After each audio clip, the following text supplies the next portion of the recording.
Hello everyone, welcome to all of you in my YouTube channel Mathematics Tutorial. तो अब बारी है gravitation का लेक्चर नंबर 2 स्टार्ट करने की। आज हम लोग स्टार्ट करने जा रहे हैं लेक्चर नंबर 2 ऑफ ग्रेविटेशन, जिसमें फर्स्ट पॉइंट है अपना फ्री फॉल।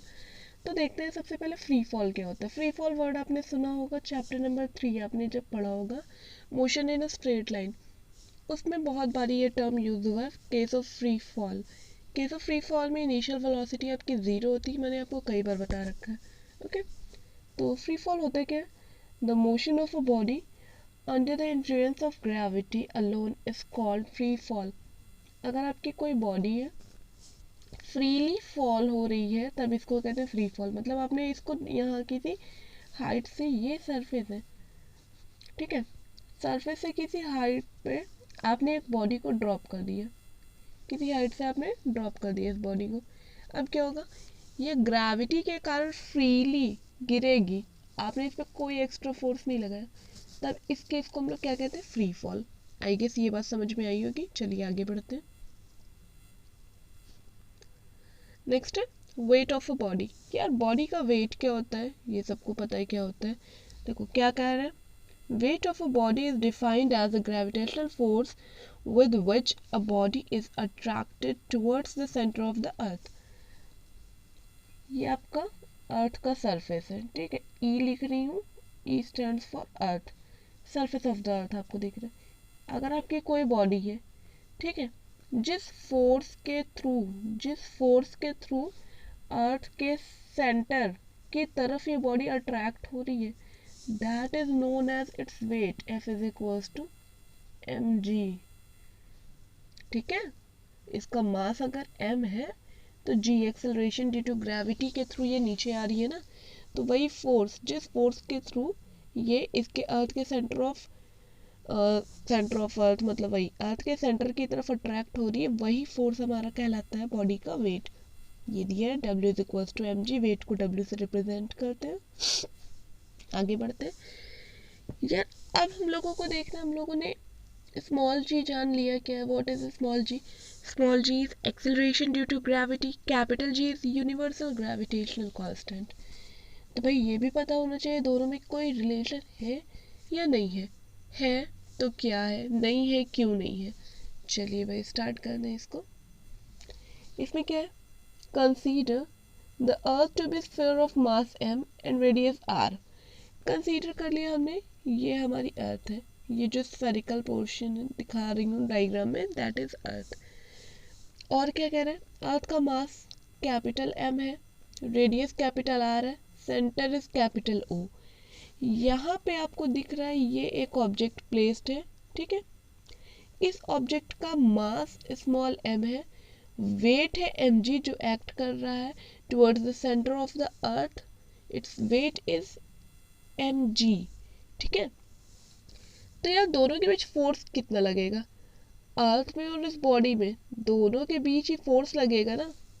आपको बताया था न्यूटन ग्रेविटेशनल लॉ के अकॉर्डिंग कोई भी दो बॉडी आपकी यूनिवर्स में रखी रहेंगी जिनके मासेस m1 और m2 होंगे और दोनों के बीच का डिस्टेंस r है, ठीक है। तो gravitational force will be F is equals to m1 m2 upon r square. ये r जो है दोनों के सेंटर का डिस्टेंस होता है, ठीक है। तो suppose a body of mass m lying on its surface as shown in figure, according to the law of gravitation the force of attraction between earth and the body is। क्या हो जाएगा यार force of attraction आपका Newton gravitational law के according, F is equals to G m1 m2। m1 के place पे आपके पास क्या दिया है, कैपिटल M। m1 के प्लेस पे यार आपके पास क्या गिवन है, देख लो।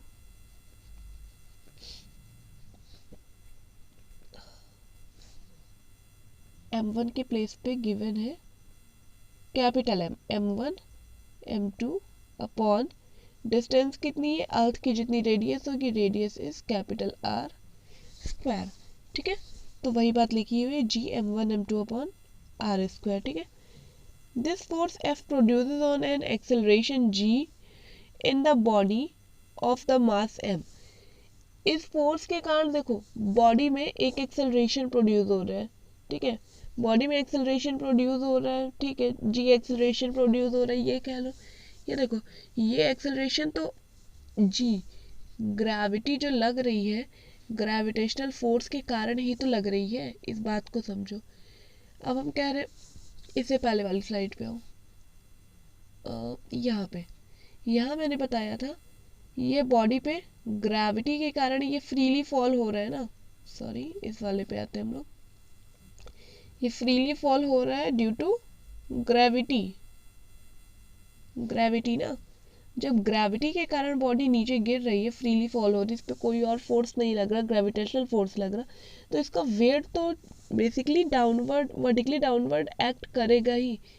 बेसिकली यही चीज़ हमको समझ में आ रही है कि वेट इसका वर्टिकली डाउनवर्ड एक्ट करेगा।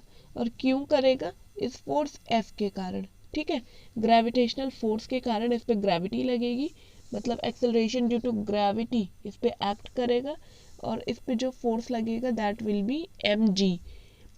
आपकी बॉडी रेस्ट पे है और कोई फोर्स एक्सपीरियंस कर रही है नहीं, अर्थ की सरफेस पे रखी है ना, एज इट इज रखी रहने दो। अब इसका मतलब क्या हुआ, इस बॉडी पे लगने वाले सारे फोर्सेस इक्वल हैं, बॉडी इक्विलिब्रियम में है ना, इधर उधर हिल तो रही है नहीं, तब तो ठीक है। एफ मतलब इसका वेट ग्रेविटेशनल फोर्स के इक्वल होना चाहिए। चलो भाई इक्वेट कर दो इसको जल्दी से। From these two equations F is equal to M G था, तो M G is equal to G M one M two upon R square करवा दिया, तो यार M G is equal to G M one M two upon R square, M से M cancel out, G is equal to G M upon R square. This is the relation between small G and capital जी, ठीक है। बहुत सारी books में आपको इस तरह देख सकते हैं, G is equal to G M E upon R E, यहाँ पे ई लिख दो सबस्क्रिप्ट में, square. M E stands for mass of the earth, R E stands for radius of the earth. तो ये चीज़ मैंने देखो यहाँ पे स्टार्टिंग में आपको बता रखी है। कंसीडरेशन यहाँ का आप पढ़ लोगे, आपको इस कंसीडरेशन से चीज़ें क्लियर हो जाएंगी, ठीक है। एम और आर हमने मास और अर्थ ले रखा, सॉरी मास और रेडियस ले रखा है अर्थ का। Next is effect of altitude on G. यार एक्सेलरेशन ड्यू टू ग्रेविटी किन किन चीज़ों पे डिपेंड करता है? सबसे बड़ी चीज़ ये है ना, प्रीवियस स्लाइड में हो, ये स्मॉल जी की वैल्यू जी यूनिवर्सल ग्रेविटेशनल कांस्टेंट पे डिपेंड कर रही है, जो कि कभी नहीं बदलना है। मास ऑफ द अर्थ पे डिपेंड कर रही है, वो भी कभी नहीं बदलना। रेडियस ऑफ द अर्थ पे डिपेंड कर रही, रेडियस ऑफ अर्थ नहीं, आर पे डिपेंड कर रही है। डिस्टेंस जितनी ज़्यादा या कम होगी उसके हिसाब से जी की वैल्यू वेरी करेगी, इसीलिए मैंने आर ई नहीं लिखा। अभी आर ई लिख दूंगी ना तो आप शायद आगे चल के कन्फ्यूज होने लगो। चलो आगे बढ़ो। क्या effect of altitude on G? Height का यार क्या इफेक्ट पड़ता है जी पे? अगर हम इसको सपोज करें, ये हमारी अर्थ है, ठीक है, इसका मास है capital M, centre is O, radius is capital R, ठीक है। अर्थ के सरफेस पे एक्सेलरेशन ड्यू टू ग्रेविटी की वैल्यू जी है, और एच हाइट पे इसकी वैल्यू जी सबस्क्रिप्ट में एच ये हो जाती है। तब जी एच की वैल्यू क्या कम होगी, ज़्यादा होगी, या कितनी होगी, हमें वो निकालना है, ठीक है। तो consider the earth to be sphere of mass m, radius r and center o. Then the acceleration due to gravity at a point A. Acceleration due to gravity at point A will be A on the surface of the earth will be, अभी हम लोगों ने देखा था ना, small जी की value कितनी होती है अर्थ के सरफेस पे acceleration due to gravity, G M upon R square, ठीक है। एम कैपिटल एम मास है अर्थ का और आर है radius. Let G H be the value of acceleration due to gravity at point B कह दो, ठीक है। Acceleration due to gravity at height H, यहाँ पे लिख देती हूँ एट हाइट एच। तो एच हाइट पे एक्सेलरेशन ड्यू टू ग्रेविटी की वैल्यू कितनी है आप सभी ने देख लिया। एच हाइट पे एक्सेलरेशन ड्यू टू ग्रेविटी की वैल्यू निकल के आई जी एच, हमने मान लिया है। तो यार GH के केस में क्या होना चाहिए, यहाँ पे तुम्हारी कोई बॉडी रखी होगी यहाँ पे इस B पॉइंट पे, तो B पॉइंट पे जो बॉडी रखी है उसके और सेंटर के बीच की दूरी कितनी हुई अर्थ के सेंटर के बीच, R प्लस H। तो इस बार हम लोग R को रिप्लेस करने जा रहे हैं R प्लस H से, दैट्स इट, सिंपल सा काम है। GH is equals to GM upon R plus H का होल स्क्वायर कर दीजिए। इसको फर्स्ट इक्वेशन कह दिया, इसको हमने सेकंड इक्वेशन कह दिया, दोनों को डिवाइड करो, देखो क्या आता है। चलो नेक्स्ट स्लाइड में चलते हैं, डिवाइड करते हैं। फर्स्ट हमारे पास क्या आया था, अभी क्या निकला, GH is equals to GM upon R plus H whole square, whole divided by G is equals to GM upon R square, formula होता है GM अपॉन R स्क्वायर। इससे डिवाइड कर दो, यहाँ पे इक्वल हटा रही हूँ, ठीक है। चलो G आपका कैंसिल आउट हुआ, M कैंसिल आउट हुआ, तो नेक्स्ट स्लाइड में देखो क्या बचा, GH अपॉन G की वैल्यू, ये वाला R स्क्वायर न्यूमरेटर में आ जाएगा और ये डिनोमिनेटर में आएगा। आपके पास आएगा GH upon G is equals to R square upon R plus H का होल स्क्वायर। यहाँ पे डिनोमिनेटर से R स्क्वायर कॉमन ले लीजिए, R स्क्वायर, ठीक है। यहाँ से R कॉमन लिया, R plus H upon R बचा, तो बाहर पूरे पे स्क्वायर है। जब बाहर पूरे पे स्क्वायर है तो अब देखिए इसको बाहर कर दीजिए, GH upon G, it is H upon G is equals to R square. ये वाला R ब्रैकेट से बाहर आएगा तो इसके ऊपर स्क्वायर लगेगा डेफिनेटली, R स्क्वायर ब्रैकेट में, अच्छा R कॉमन ले लिया था तो यहाँ पे आपके पास 1 आएगा, ठीक है, 1 plus H upon R whole square, ठीक है। आई डोंट थिंक कि यहाँ तक किसी को कोई भी प्रॉब्लम होगी, इसको इसे कैंसिल कर दीजिए इस टर्म को।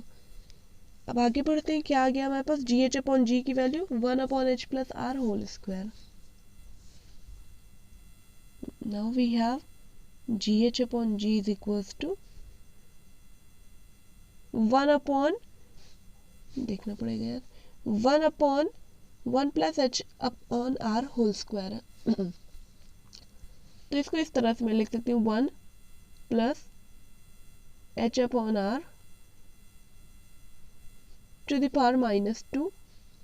इसमें बाइनोमियल थ्योरम लगा दीजिए। बाइनोमियल थ्योरम का क्या, कौन सा formula, 1 plus x to the power n is equals to 1 plus nx plus and so on, ठीक है। तो ये फॉर्मूला हम लोग लगाने जा रहे हैं, तो देख लो यार एक बारी पहले फॉर्मूला देख लो। चलो अप्लाई करते हैं, इसको इरेज करते हैं, बस 1 plus nx plus n minus 1, आपको फर्स्ट सेकेंड वीडियो में शायद बताया भी होगा कैसे यूज करते हैं बाइनोमियल थ्योरम। तो 1 प्लस n की वैल्यू -2, x के प्लेस पे h upon r plus and so on. आगे देखो जैसे जैसे टर्म बढ़ते जाएंगे आपका अर्थ का रेडियस, r मतलब अर्थ का रेडियस ही तो था, वो तो बहुत ज़्यादा क्वांटिटी है, r की पावर बढ़ती जाएगी, r square, r cube, r to the power 4। तो ये चीज़ें डिनोमिनेटर में है, मतलब न्यूमरेटर हमारा छोटा होता जाएगा, तो आगे के हायर पावर्स ऑफ r, ठीक है, वो टर्म्स हम लोग नेग्लेक्ट करने जा रहे हैं जिसमें हायर पावर्स ऑफ r आने वाली है। तो बाकी के टर्म को नेग्लेक्ट कर दीजिए, मैं यहाँ पे बोलते जा रही हूँ, आपको लिख भी लेना है कॉपी पे। GH अपॉन G की वैल्यू कितनी आ गई, 1 माइनस 2H अपॉन R, ठीक है। या एक काम और कर सकते हैं, इस G को इधर साइड में लाके मल्टीप्लाई कर लीजिए, बस that's it. GH will be acceleration due to gravity at height h will be G times 1 minus 2H upon R। यहाँ पे टर्म्स को समझिए कौन सा टर्म क्या है। G acceleration due to gravity on the surface of the earth, h वो height है जिसपे हमें एक्सेलरेशन ड्यू टू ग्रेविटी हमने अभी अभी निकाला है. r is radius of the earth. I guess h height पे या एल्टीट्यूड पे क्या होगा एक्सेलरेशन ड्यू टू ग्रेविटी की वैल्यू, ये आपको बहुत अच्छे से यहाँ पे अब क्लियर हो गया होगा. चलिए आगे बढ़ते हैं. Next is effect of depth on G. G पे यार डेप्थ का क्या इफेक्ट पड़ता है वो भी देखते चलो साथ ही साथ. चलो यार स्टार्ट करते हैं. Consider the earth to be sphere of mass m, radius r and centre o. सबसे पहले कंसीडर करो ये जो बाहर दिख रहा है शेल टाइप का ना, बाहर वाला गोला, वो आपका अर्थ है. This is earth of mass capital M, radius capital R and centre is O. ठीक है. Then the acceleration due to gravity at point A. इस पे सरफेस पे एक पॉइंट A कंसीडर्ड है. ठीक है. On the surface of the earth will be gm upon r square. हाँ ऑब्वियस सी बात है, स्मॉल जी और कैपिटल जी का रिलेशन हमने देखा था, उसके थ्रू सरफेस पे एक्सेलरेशन ड्यू टू ग्रेविटी की वैल्यू कितनी होती है, gm upon r square. Now assuming the earth to be homogeneous sphere of average density rho. अब हम ऐसा मान रहे हैं कि जो अर्थ है हमारी वो होमोजेनियस स्फीयर है. मतलब हो क्या रहा है, देखो इस पे जो मास है इक्वली डिस्ट्रीब्यूटेड है, तो इसकी डेंसिटी अर्थ की हमने कितनी ले रखी है, रो. ठीक है. तो इसका मास कितना हो जाएगा, मास इज इक्वल टू पता है वॉल्यूम इनटू डेंसिटी होता है, और स्फीयर का volume 4/3 pi R cube, density rho. ठीक है. तो अर्थ का मास कितना आया, 4/3 pi R cube into rho. चलिए भाई अब इसी में एक काम और करने जा रहे हैं.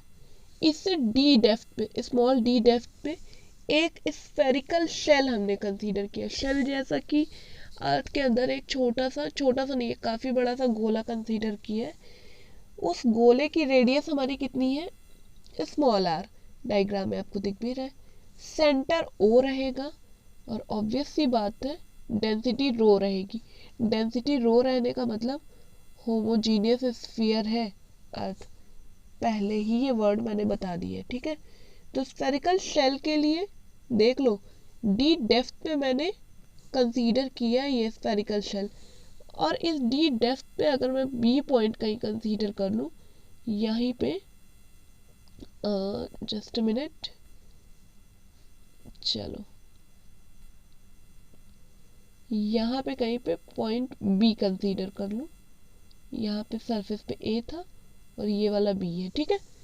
तो बी पॉइंट पे अगर मैं मान लूँ एक्सेलरेशन ड्यू टू ग्रेविटी की वैल्यू जी डी है, तो इस जी डी की वैल्यू चाहिए मुझे, एक्सेलरेशन ड्यू टू ग्रेविटी चाहिए ना डी डेप्थ पे. इसीलिए डी डेप्थ पे एक स्फेरिकल शेल कंसीडर किया. चलिए इस स्फेरिकल शेल का मास निकालते हैं पहले. अच्छा यार, तो यहाँ पे अभी हमारे पास क्या क्या आ चुका था, अभी तो देख लो पहले. ये आपके पास जी था और ये मास था. इस मास की वैल्यू उठा के जी में पुट कर दो, क्या आ जाएगा, gm अपॉन आर स्क्वायर होता है. G is equals to G M मतलब 4/3 pi R cube rho upon R square. दिख रहा होगा बहुत क्लियरली, इस आर स्क्वायर से इसकी पावर्स कैंसिल, तो g इंटू 4/3 पाई आर रो, ये वैल्यू आ गई स्मॉल जी की. सरफेस पे एक्सेलरेशन ड्यू टू ग्रेविटी इतना आएगा से फर्स्ट इक्वेशन. हाँ तो स्फेरिकल शेल कंसीडर करने को कह रहे हैं जिसकी रेडियस आर है, तो उसका मास कितना हो जाएगा आपको पता है, again mass is equal to volume into density. Spherical shell का वॉल्यूम देखो 4/3 pi R cube into rho, ये आ गया इसका मास स्फेरिकल शेल का. तो जी, तो भाई हमें mass of this spherical shell मिल गया था ना, देख लीजिए स्फेरिकल शेल का मास इतना था. तो स्फेरिकल शेल के लिए acceleration due to gravity G D की वैल्यू कितनी हो जाएगी, एक सेकेंड इरेज करके यहाँ पे बताती हूँ. इसके लिए एक्सेलरेशन ड्यू टू ग्रेविटी कितना हो जाएगा, small G D is equal to capital G M dash upon distance. Check कर लो डायग्राम से कितना था डिस्टेंस, फिर से इरेज करना होगा. देखो इस बार ही आपको डिस्टेंस कितना दिख रहा है, यहाँ पे बी पॉइंट पे ही चाहिए ना, ये पॉइंट सरफेस पे ए था और डी डेप्थ पे कितना है बी. तो ये डिस्टेंस स्मॉल आर है, तो स्मॉल आर का स्क्वायर अपॉन में स्मॉल आर स्क्वायर। यहाँ पे यार थोड़ा सा टाइपिंग एरर हो गया, तो इसको कैपिटल आर को दोनों जगह स्मॉल आर करना है, ठीक है, तो वो कर लीजिएगा आप खुद ही। G D is equal to G M dash upon small R square, मैं बोल रही हूँ इसीलिए। एम डैश की वैल्यू सब्सटीट्यूट करने पे क्या आने वाला है अपने पास, G D is equal to G into 4/3 pi R cube rho upon small R square, ठीक है, यहाँ पे भी स्मॉल आर स्क्वायर, और स्मॉल आर की value capital R minus D. देख लो यहाँ से यार एकदम साफ साफ क्लियर है।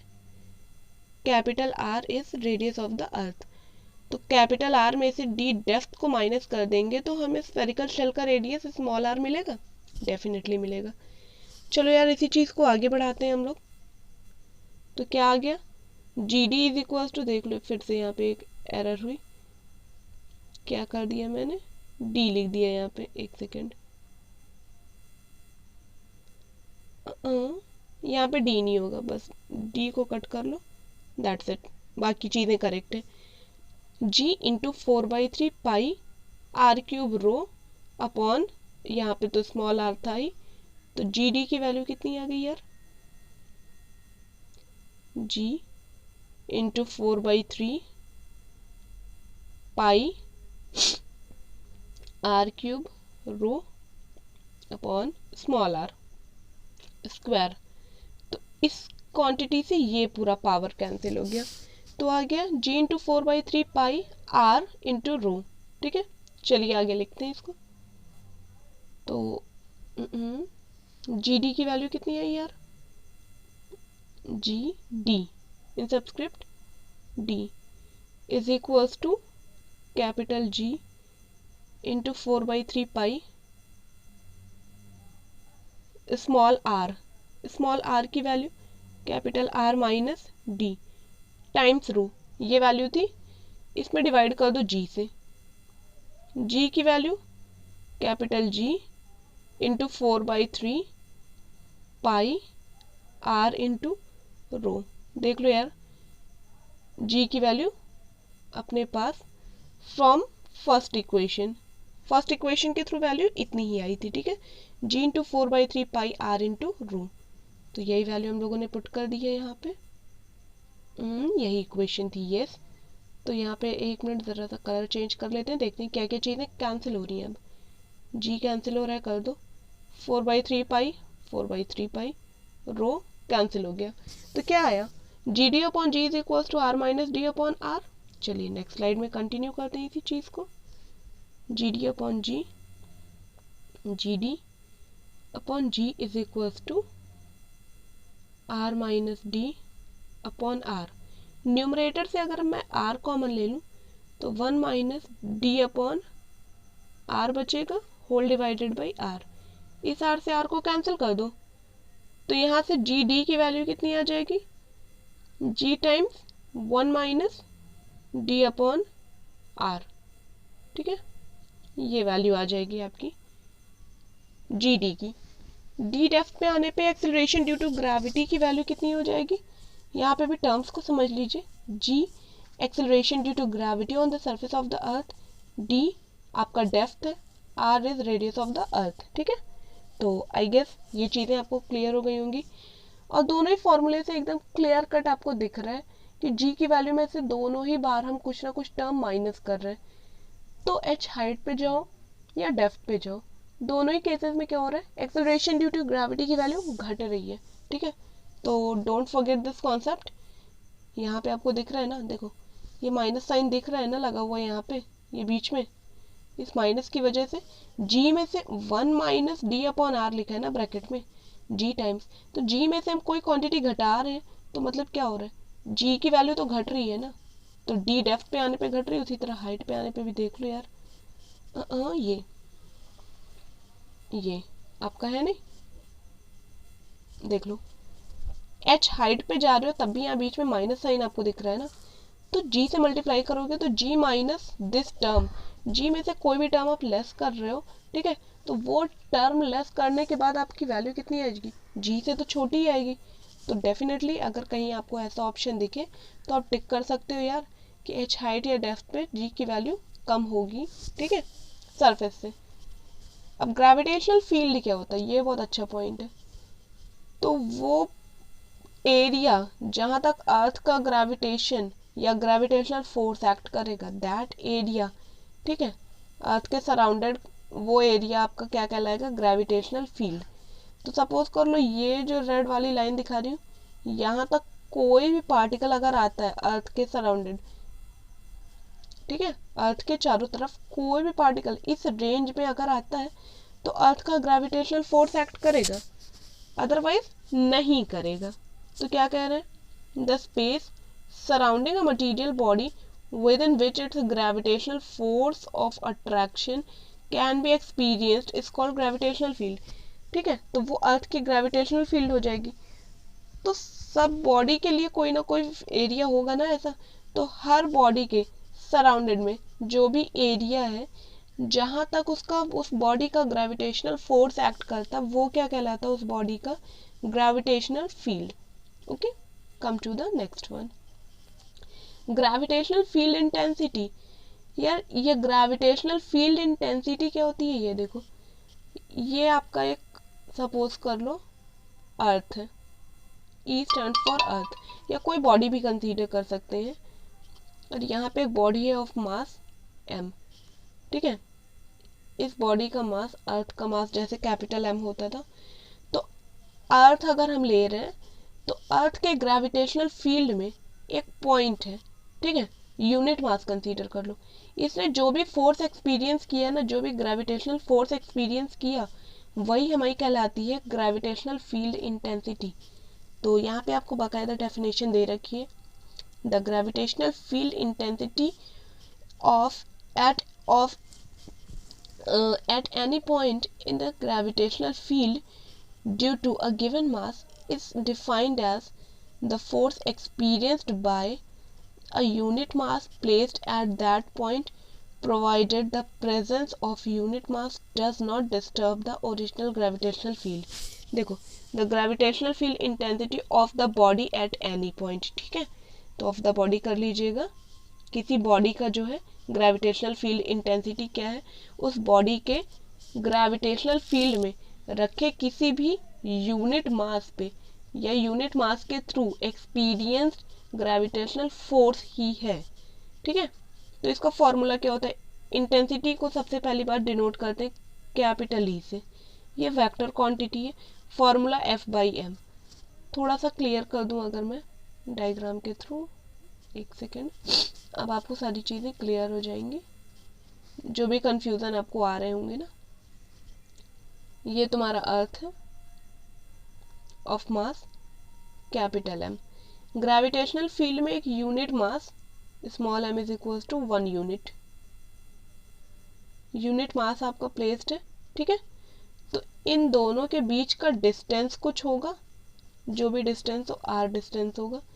तो देखो, इस यूनिट मास ने कुछ ना कुछ ग्रेविटेशनल फोर्स एक्सपीरियंस किया होगा, क्योंकि अर्थ के ग्रेविटेशनल फील्ड में है, तो ग्रेविटेशनल फोर्स कितना हो जाएगा experienced by this unit mass, F is equal to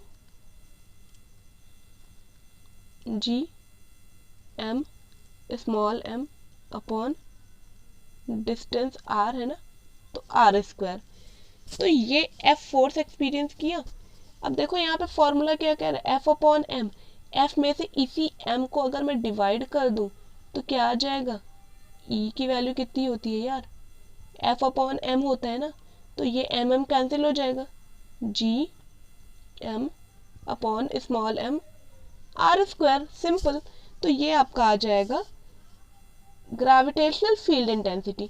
इसकी यूनिट क्या हो जाएगी देख लो, यहीं से क्लियर है, न्यूटन पर किलोग्राम। ठीक है, थोड़े से कॉम्प्लिकेटेड टर्म्स है, लेकिन आप 2 से 3 बार इसको पढ़ोगे तो डेफिनेटली मेरी गारंटी आपको बहुत इजीली समझ में आ जाएगा। नेक्स्ट आगे बढ़ते हैं हम लोग ग्रेविटेशनल पोटेंशियल पे। यार ग्रेविटेशनल पोटेंशियल क्या होता है देख लो, ये भी देखते चलो। The gravitational potential at a point is the potential energy associated with the unit mass due to its position in the gravitational field of other body. ठीक है, फिर से अगर ये तुम्हारा अर्थ है, ये अर्थ के ग्रेविटेशनल फील्ड में हमने एक बॉडी लिया ऑफ मास m, इसको आप यूनिट मास भी आगे कर दीजिएगा, स्मॉल m लिया है फिलहाल, ठीक है। तो इसने कितनी पोटेंशियल एनर्जी, इसकी पोटेंशियल एनर्जी कितनी है, वो चीज़ जो है हम लोग जो डिफाइन करेंगे पोटेंशियल एनर्जी, उसको -w से, पोटेंशियल एनर्जी वॉज -w, कई बार आपको बता भी चुकी हूँ कई बारी, ठीक है। तो इसकी जो पोटेंशियल एनर्जी है इस unit mass m is equals to 1 unit कर दो, यूनिट मास के कारण वो क्या हो जाएगी हमारी ग्रेविटेशनल पोटेंशियल, वो कहलाता है, ठीक है। It is denoted by capital V, capital is equals to potential energy को मास से डिवाइड कर दो, इसलिए मैंने यूनिट मास कर दिया, ठीक है। It is scalar quantity, its unit is joule पर केजी। तो ये दोनों टर्म देखिए, आपका ग्रेविटेशनल फील्ड इंटेंसिटी और ग्रेविटेशनल पोटेंशियल काफ़ी इंपॉर्टेंट टर्म है, इसको देख लीजिएगा ध्यान से, इसमें समझते चलिए, 2-3 बारी आप देखेंगे तो क्लियर हो जाएगा। और एक और चीज़, ग्रेविटेशनल पोटेंशियल जो नहीं क्लियर हो रहा है, सिर्फ और सिर्फ अभी आपको पोटेंशियल एनर्जी उसमें नहीं क्लियर है, तो पोटेंशियल एनर्जी की बात हम लोग करेंगे अपने नेक्स्ट वीडियो में, तो बने रहिएगा, तब तक कीप वॉचिंग, थैंक यू।